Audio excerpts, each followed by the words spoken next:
عید سعید عید الفطر کی مناسبت سے عالی قدر امیر المؤمنین شیخ القرآن والحدیث مولوی ہبۃ اللہ اخندزادہ صاحب حفظہ اللہ تعالی کا پیغام۔ بسم اللہ الرحمن الرحیم، الحمدللہ نحمدہ ونستعینہ ونستغفرہ ونتوب الیہ ونعوذ باللہ من شرور انفسنا ومن سیئات اعمالنا، من یہدہ اللہ فلا مضل لہ ومن یضلل فلا ہادی لہ، واشہد ان لا الہ الا اللہ وحدہ لا شریک لہ واشہد ان محمدا عبدہ ورسولہ، اما بعد فقد قال اللہ تعالی قد افلح من تزکا وذکر اسم ربہ فصلی۔ ترجمہ: بے شک فلاح پا گئے وہ لوگ جو پاک ہو گئے ایمان کے ذریعے گناہوں سے، اپنے رب کا نام لیا تکبیر کے ساتھ، پھر نماز ادا کی جو کہ اسلام کی نشانی ہے۔ تفسیر کابلی کے حوالے سے کچھ اسلاف نے کہا ہے کہ یہاں تزکیہ سے مراد صدقہ فطر ہے اور ذکر سے مراد تکبیرات عید ہیں، نماز سے عید کی نماز مراد ہے، یعنی عید کے دن صدقہ فطر ادا کرو، پھر تکبیر کہو اور عید کی نماز ادا کرو۔ عن ابن عباس رضی اللہ تعالی عنہما قال فی آخر رمضان اخرجوا صدقۃ صومکم، فرض رسول اللہ صلی اللہ علیہ وسلم هذه صدقۃ صاع من تمر او شعیر او نصف صاع من قمح على كل حر او مملوک ذکر او انثى صغیر او کبیر، رواہ ابو داؤد۔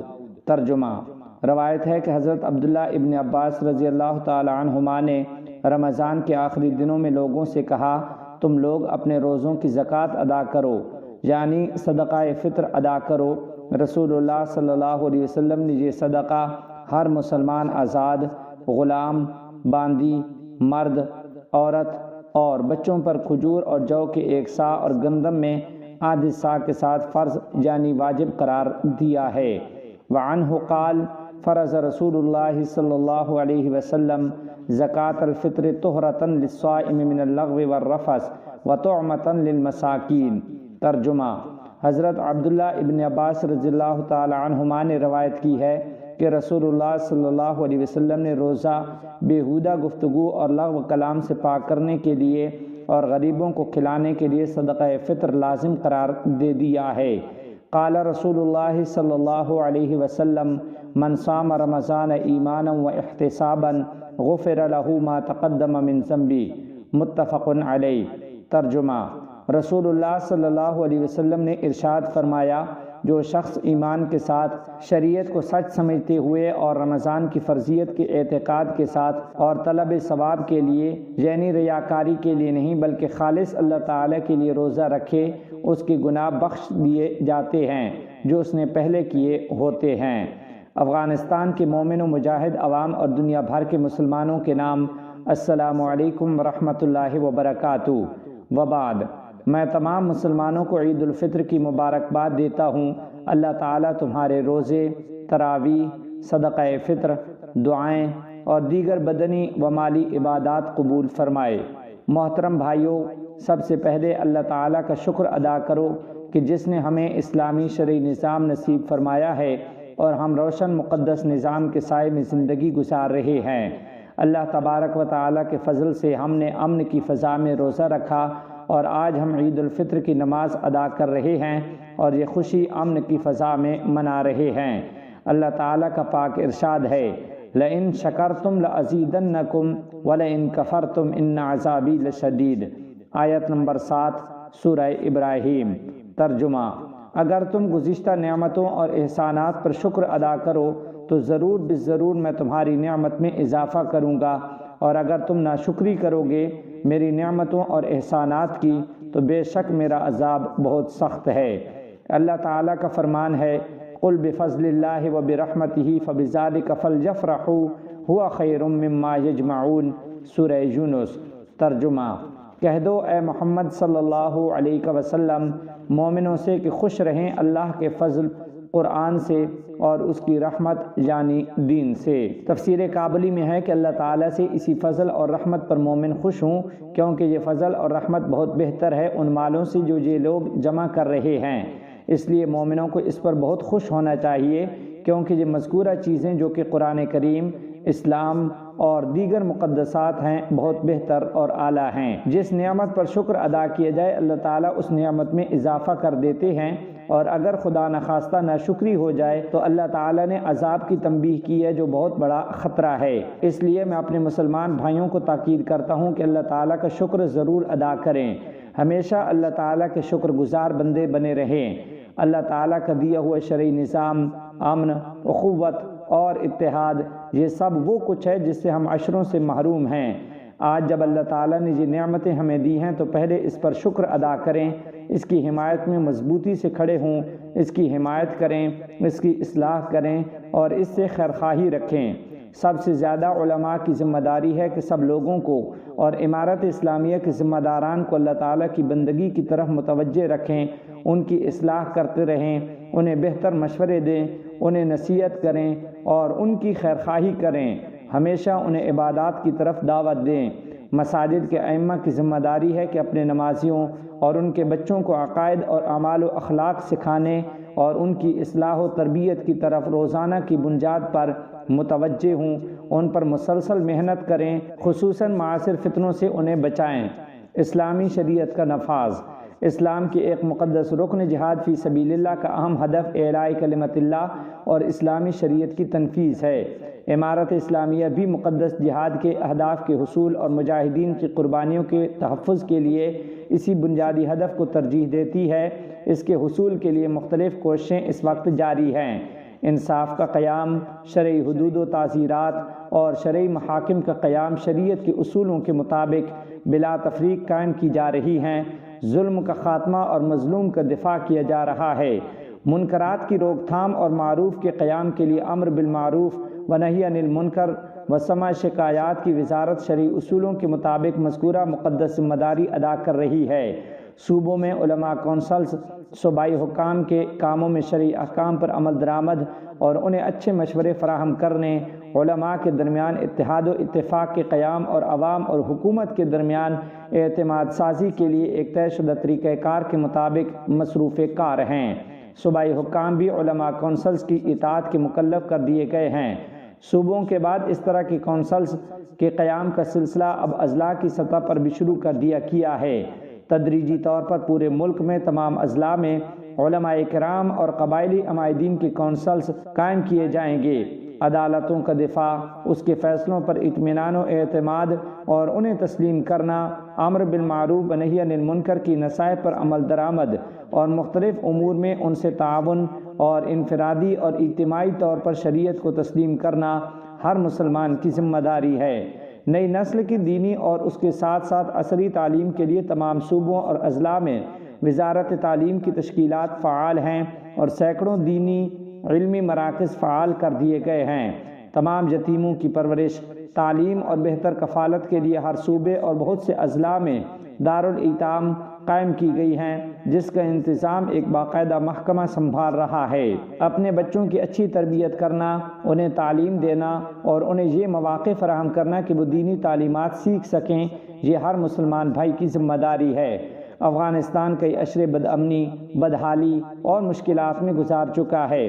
بہت سی پریشانیوں، قربانیوں اور تکالیف کے بعد اللہ تعالیٰ نے اسے ایک بڑے انعام سے نوازا ہے کہ جہاں امن و امان کی فضا قائم ہو گئی ہے۔ ظاہری طور پر بھی امن و امان اور سکون ہے اور باطنی اور روحانی طور پر بھی۔ ظاہری امن یہ ہے کہ لوگوں کی جان، مال اور عزتیں محفوظ ہیں، اور باطنی امن یہ ہے کہ آزادی اور خود مختاری آ گئی ہے۔ یہ اللہ تعالیٰ کی بڑی نعمت ہے۔ اب آپ سب لوگ ان دونوں طرح کے امن کا تحفظ کریں گے، سیکورٹی حکام کے ساتھ ہر طرح کا تعاون کریں گے اور اسے اپنی ذمہ داری سمجھ کر کریں گے، کیونکہ اللہ تعالیٰ نے ہمیں اس کا مکلف بنایا ہے کہ اچھے کاموں میں لوگوں سے تعاون کریں اور برے کاموں میں کسی سے تعاون نہیں کریں گے۔ اس لیے مفسدین کی روک تھام کریں۔ امن کا قیام تمہاری ذمہ داری ہے۔ اگر کسی کا ناحق خون بہتا ہے تو سب اس کے ذمہ دار ہوں گے، کیونکہ ہر مسلمان کو اللہ تعالیٰ نے اس کا مکلف کیا ہے کہ برائی کو روکے۔ آپ اپنے شہر اور گلی کوچے کی حفاظت کی طرف متوجہ رہیں اور سیکورٹی اداروں سے بھرپور تعاون کریں۔ اسلامی نظام اور اس کی قیادت کی شرعی ذمہ داریوں میں اپنی رعایا کی معاشی حالت پر توجہ دینا اور انہیں احتیاج اور غربت سے نکالنا بھی شامل ہے۔ تاکہ ہر شہری اپنے ہاتھوں اپنا رزق کمانے کے قابل ہو۔ امارت اسلامیہ ممکنہ حد تک پوری کوشش کر رہی ہے کہ فیکٹریاں شروع کی جائیں اور عوامی منفعت کے کام شروع کیے جائیں تاکہ لوگوں کو نفقہ اور رزق مہیا ہو۔ کسی حد تک یہ کوششیں جاری ہیں اور کچھ منصوبوں پر کام ہو رہا ہے۔ آپ بھی بے دست و پا نہ بیٹھیں، کوشش کریں، انفرادی اور اجتماعی طور پر روزگار کے لیے مواقع پیدا کریں، آپس میں مل کر چھوٹی بڑی کمپنیاں قائم کریں، کھیتی باڑی اور صنعتوں کے لیے راہیں ہموار کریں، امارت اسلامیہ کے ساتھ مل کر اپنے ملک کی معیشت کو مضبوط کریں۔ امارت اسلامیہ بھی بھرپور کوشش کر رہی ہے کہ آپ کے کھیت کھلیان کو پانی مہیا کرے اور صنعتوں کے قیام کے لیے بہتر سہولیات فراہم کرے۔ ہمارا توکل اللہ تعالیٰ پر ہوگا۔ آپ وہ تمام جائز راستے جو رزق پیدا کرنے کا ذریعہ بنتے ہیں انہیں اختیار کریں، ناجائز معاملات سے پرہیز کریں، حلال مال کمائیں، غیروں پر بھروسہ نہ کریں اور نہ کسی کی امداد کی امید پر بیٹھے رہیں۔ ہر فریق سے شریعت کے مطابق رویہ رکھیں۔ امارت اسلامیہ افغانستان اپنی اسلامی شرعی پالیسی کے مطابق سب کے ساتھ دو طرف احترام کی بنیاد پر اچھے تعلقات چاہتی ہے اور سب سے یہ مطالبہ کرتی ہے کہ امارت اسلامیہ کی اس نیک نیت اور ارادے کو شک کی نگاہ سے نہ دیکھے۔ ہمارا وعدہ ہے، ہم ان سے بھی یہی توقع رکھتے ہیں کہ افغانستان کی سرحدات، مفادات اور عزت کا خیال رکھیں اور ہم سے اچھے تعلقات رکھیں۔ ہم خطے کے ممالک کے ساتھ اسلام کے مقدس دین کی روشنی میں متوازن اور اقتصاد پر مبنی سیاسی تعلقات کی پالیسی چاہتے ہیں۔ ہم سب کے ساتھ اچھے سفارتی اور معاشی تعلقات چاہتے ہیں اور انہیں بھی افغانستان کے امن و امان، استحکام اور ترقی کو بہتر موقع سمجھ کر اچھے تعلقات قائم کرنے چاہیے اور اعتماد کی فضا اور تعاون کی روح پر مبنی پالیسی اختیار کر لینی چاہیے۔ امارت اسلامیہ کی وزارت امور کو ذمہ داری دی گئی ہے کہ پوری دنیا بالخصوص اسلامی ممالک سے اچھے اطمینان اور اعتماد کی فضا میں تعلقات قائم کیے جائیں۔ اسلامی دنیا سے امارت اسلامیہ کے تعلقات اسلامی اخوت کی بنیاد پر قائم ہیں۔ سارے مسلمان ہمارے بھائی ہیں کہ اصول کے پیش نظر ہمارا آپس میں مشترک دین، عقائد اور اعتماد کا رشتہ ہے۔ ہمارے مفادات مشترک ہیں، اس لیے ہماری پالیسی اور نقطہ نظر بھی مشترک ہونا چاہیے۔ ایک دوسرے کے درد اور غم میں شریک ہوں اور اپنی بساط کے مطابق ایک دوسرے سے تعاون کریں۔ اس طرح کا متفقہ موقف ہم سب کی مشترک مسائل کم اور حل کر سکتا ہے۔ امارت اسلامیہ ایسی ایک فضا قائم کرنا چاہتی ہے اور یاد رکھیں کہ فلسطین کا قضیہ پوری امت مسلمہ کا مسئلہ ہے۔ ہم غزہ پر اسرائیلی جارحیت کی ایک بار پھر مذمت کرتے ہیں۔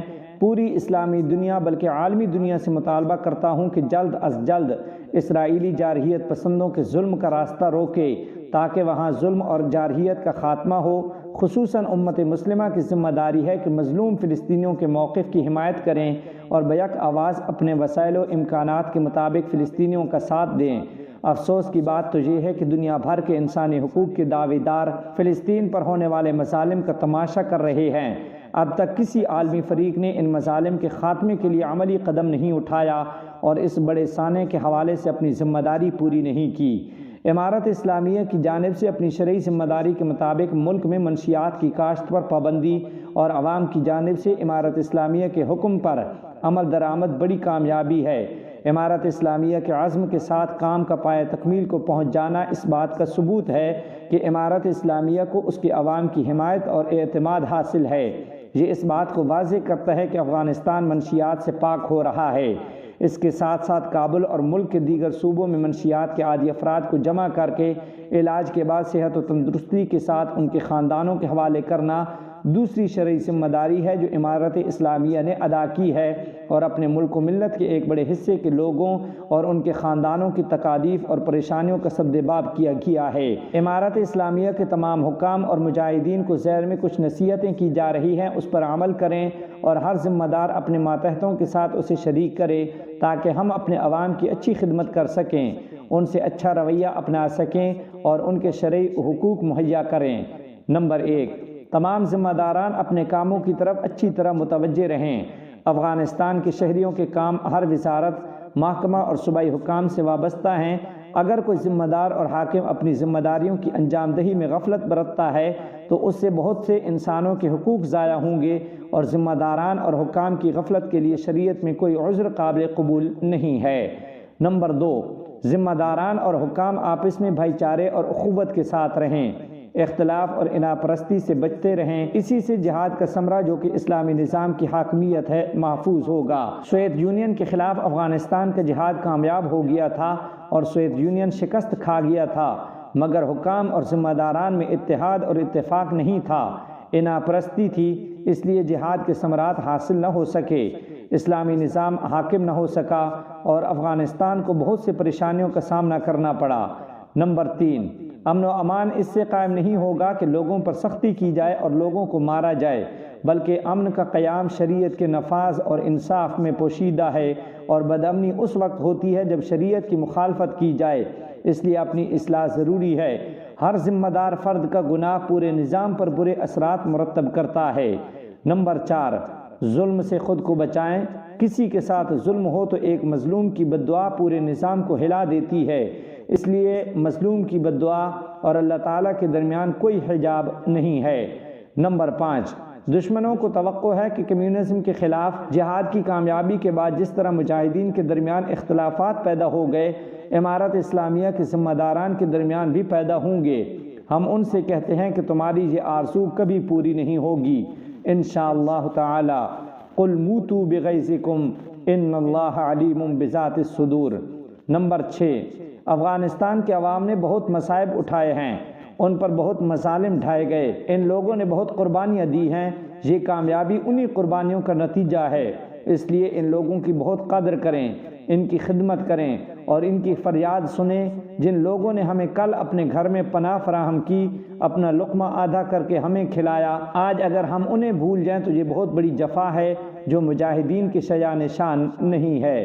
نمبر 7، کسی کو ناحق تکلیف نہ دی جائے۔ اگر کسی کو گرفتار کیا جا رہا ہے تو پہلے تحقیق کی جائے کہ کسی نے اس کی ناحق شکایت تو نہیں کر دی یا کسی چھوٹے جرم میں بڑی تکلیف نہ پہنچے، اس لیے احتیاط کریں کہ کسی کو ناحق آزار نہ پہنچے۔ نمبر 8، امارت اسلامیہ میں کوئی تفرقہ اور تبعیض جگہ نہیں پا سکتی۔